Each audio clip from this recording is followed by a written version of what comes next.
morning, everybody, and Kathy, thank you very, very much. I hope everybody here will join me in expressing our gratitude to Kathy and her team, who've done an absolutely superb job of preparing this, putting this together. Kathy, thank you very, very much. Appreciate it. I also want to express my profound gratitude to all of the foreign ministers, environment ministers, ambassadors, all of your excellencies, ministers of the environment and oceans, all the NGOs, all of you who have come here together to represent more than 90 countries in official positions. And I want to particularly thank Foreign Minister Geraldo Munoz in Chile for the wonderful job that they did last year, and I think we all should say thank you to Chile for their leadership. Thank you.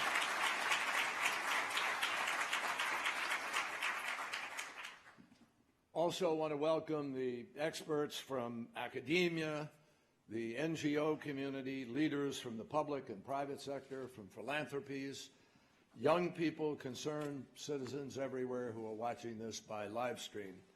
So thank you for coming from near and far, and thank you for helping us to call attention of the world to the enormous challenge of protecting our ocean.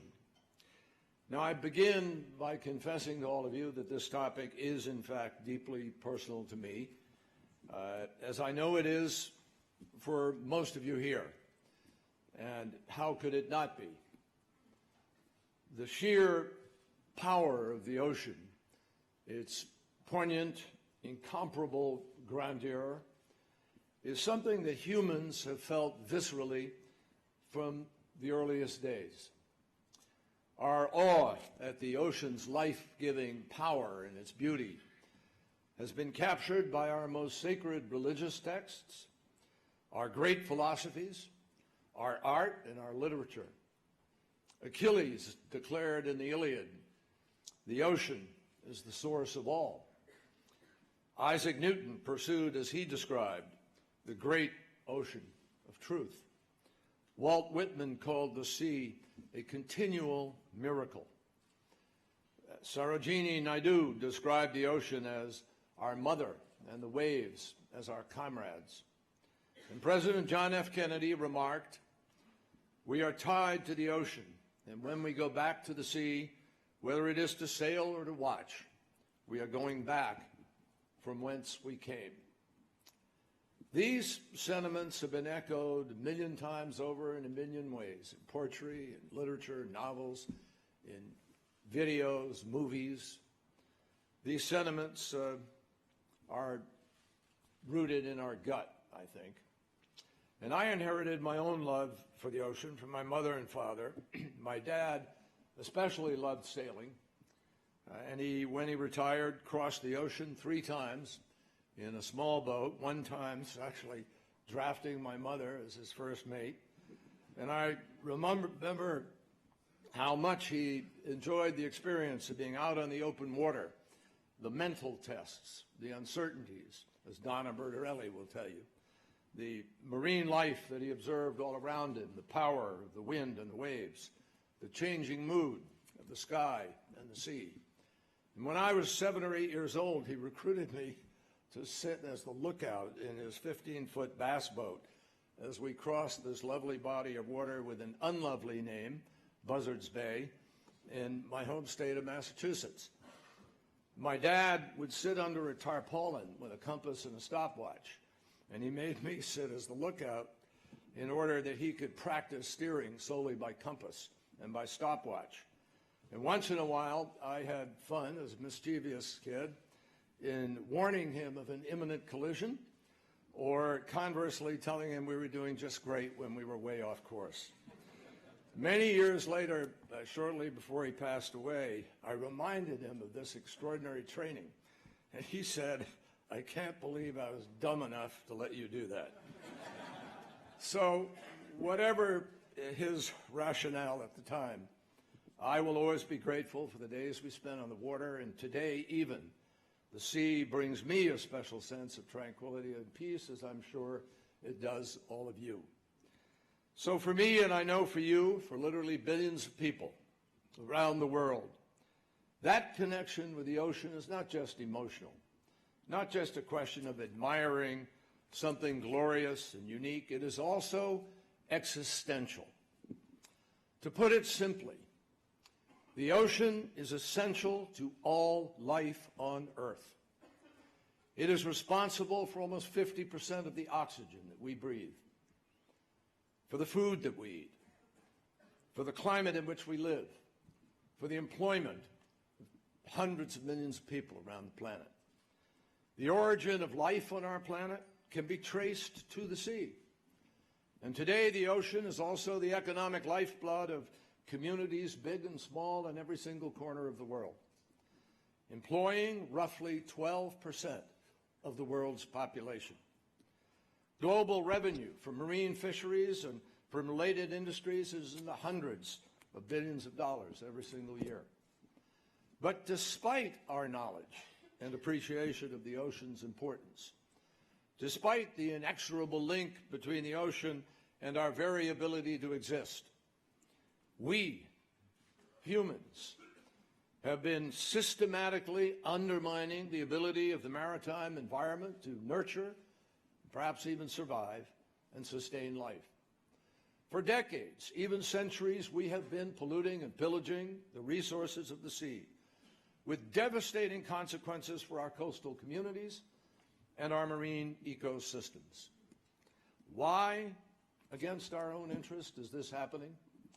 Well, there are probably a lot of reasons, but one big part of the reason is traced to the sheer enormity of the ocean. The landmass of every continent combined is smaller than the Pacific Ocean alone. Confronted by a resource so vast, it is really difficult to wrap one's head around the notion, the idea that we as human beings could actually do something to threaten the ocean's future. When we order seafood in a restaurant, it's usually not written on the menu that a third of the world's fisheries and fish stocks are overfished, or that nearly all the rest are being fished at absolute maximum. It's no wonder that most people don't realize that illegal, unreported, and unregulated fishing costs the world tens of billions of dollars a year and is linked to organized crime, drug trafficking, and gross human rights violations. Most of our citizens aren't aware that fishing vessels operating lawlessly strip mine our ocean every single day and sometimes rely on slave labor to obtain bigger catches and larger profits. When you walk on a beach or near a beach, or a family goes to the beach for a moment of a weekend or respite, when you go swimming along a coast, it's not immediately clear that there are more now than 500 dead zones in the ocean, an area where life simply cannot exist because of the level of pollution. Or that pollution has reached such an extreme level that unless we change our practices, we will see more plastic in the ocean than fish by the middle of this century. When we go snorkeling or scuba diving, if anybody's lucky enough to do it, the untrained eye can't tell that because of climate change, the basic chemistry of our ocean is now changing faster than it ever has in the history of our planet. Greater acidity than scientists can measure, and they can measure over 50 million years of time. And if that unraveling continues much longer, a significant chunk of marine life may simply die out because it can no longer survive in the very waters that have nourished it since time began. To most of us, the ocean has been a symbol of permanence, an endless resource on which we thought we could always depend. And the truth is that the sea itself will never cease, but the same cannot be necessarily said for us or for the life within it. As far back as 1951, the American writer and environmentalist Rachel Carson acknowledged this fact. She wrote, "It is a curious situation that the sea, from which life first arose, should now be threatened by the activities of one form of that life. But the sea, though changed in a sinister way, will continue to exist The threat is rather to life itself. Now think about that. Carson made that observation 65 years ago. And all of us are here today because we understand clearly we, humans, have not responded sufficiently to that threat or other warnings. We're here because we have to do more and we have to do it faster. We're here because we're not going to be the prisoners of history. We're going to change the course of history, and that's the commitment that brings us here. In recent years, after decades of denial and neglect, we have, in fact, begun to chart a new course. The global community has begun to demonstrate a willingness to honor the responsibility that we have to future generations. Consider, for example, the first two of our oceans conferences that were held here in Washington, Valparaiso, that Kathy referred to a moment ago. As Kathy mentioned, those events generated more than $4 billion of commitment to conservation and other kinds of pilot projects and initiatives to deal with coastal communities and fishing and so forth, and more than 6 million square kilometers of newly protected ocean. But it's still a fraction of the size of the oceans itself, in the single digits and fractions thereof. The progress that we've made on rule of law initiatives, like the Port State Measures Agreement, is just as encouraging. The PSMA, as it's known, was the first international treaty that was aimed at preventing illegally caught fish from making it to the market. That accord was actually drafted nearly 10 years ago, in 2007. It was finalized by international parties right here at the U.S. State Department, but guess what? It sat and it sat and it sat.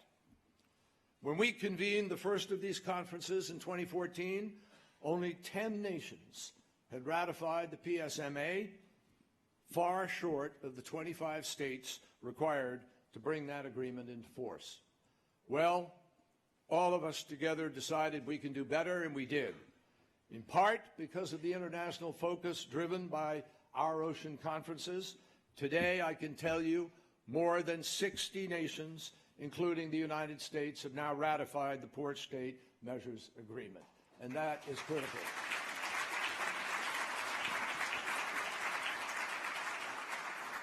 And as a result of that, from now on, it's going to be much more difficult for illegal fishing, illegal fishermen to come to port and be able to market their fish. We create accountability, which is critical. The Our Ocean conferences have also placed a spotlight on the connection between climate change and acidification and the warming of our ocean. And many of the governments and organizations represented in this room have supported critical scientific efforts to expand our understanding of the impact of greenhouse gases and their emissions on our marine ecosystems. And many of you have been working extremely hard to accelerate the essential transition to global low-carbon economy, which we know is by far the single most effective way to deal with climate change. In Paris last December, we gavelled in the most ambitious, most far-reaching, and we hope enduring global climate change agreement in history, an agreement that was drafted with the support and input of not only 200 countries, almost 200 countries that adopted it, but of civil society, the private sector, the religious community, subnational leaders, and others. And now we are working together to bring that agreement into force as quickly as possible. And just next week in New York, nations will have an opportunity to do that, and in the next 2 months, hopefully, to bring this into force before the end of this year. I like to think that particularly with the two largest emitters, regrettably, China and the United States joining together, we've begun to set a mark that can, in fact, indicate the seriousness of purpose of the most significant emitters, and obviously those responsible for living up to assistance to less developed nations that don't have the wherewithal. And I think the fund is strong and growing, and that will happen. So I just close by saying to all of you, make no mistake about what brings us here today or the commitment that I think exists in these chairs and around this dais. Year by year, we are doing more and more. But the reason that we're here in Washington today is that we know we have to keep building our momentum. We can't just take a few steps and then rest and go home. I saw that. I was involved in 1970 in the environment movement in our country, in the first Earth Day.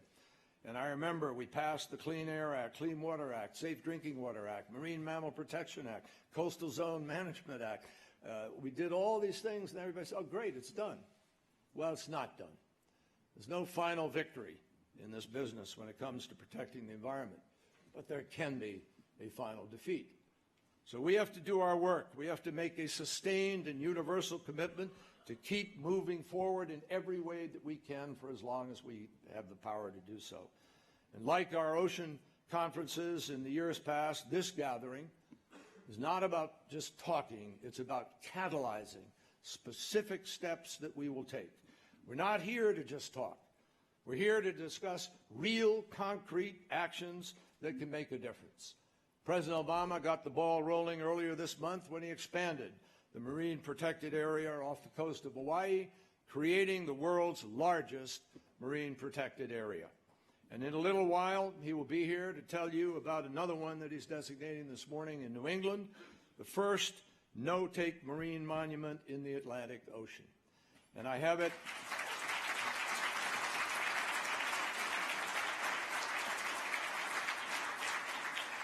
And I have it on very good account that we're going to hear about a few more from many of you here this morning. We're also going to discuss new ways to monitor and to address climate change on our ocean. We're going to examine innovative means for mitigating the flow of pollution from land to sea. And we'll continue to outline further plans for the global community to come together to preserve our fish stocks and prevent illegal fishing. And we need to make sure, all of us, that no patch of ocean is beyond the law. And as you will hear later today and tomorrow, that is exactly what the Safe Ocean Network and so many of us here are partnering together to design and to try to accomplish. The bottom line is that none of what we are working toward, as I said earlier, is beyond our capacity. This is not a question of what do we do. This is a question of the willpower to do what we know we can do. And if we make the right choices, if we set the right priorities, if we respond to the same understanding that saving our ocean isn't just an option or a priority, it's an absolute necessity, we will get there. We have to think big and we have to think small at the same time. More than 300 years ago, the French writer Blaise Pascal observed, "The least movement is of importance to all nature. The entire ocean is affected by a pebble." It is certainly true that the actions of mankind, the choices that we have made as a society, are in large part responsible for the dire state of the ocean today. But it's also true that we are the only ones who can repair the problems that we have created. With every positive step that we take, with the marine protected areas that we create, with the networks that we create and the safeguards that we enforce to protect against illegal fishing, with the cooperation we pursue to combat climate change and to deepen scientific research, with each of these steps, we drop a pebble on the side of restoring and preserving the health of the ocean. And in doing so, we will create a current, fueled by the energy of literally millions of advocates and activists, a current that can correct the course of history, that can preserve our coastal communities and ecosystems, that can strengthen fisheries and feed the billions who will inhabit this planet, and that will allow us to keep for future generations the majesty of the ocean that covers 3/4 of our planet and sustains life around the equator from pole to pole. That is the purpose that brings us here for these 2 days and beyond. That is the assignment that we have set for ourselves, and that is the cause that we are going to advance today and tomorrow and well into the future. And in so doing, as grandparents, as parents, as public people, and as citizens, we will live up to the responsibilities that each of those roles demands. I think you'd all agree there isn't a much more important objective that we could possibly pursue. So I thank you very, very much, all of you, for for joining in this effort. Let's get to work. Thank you.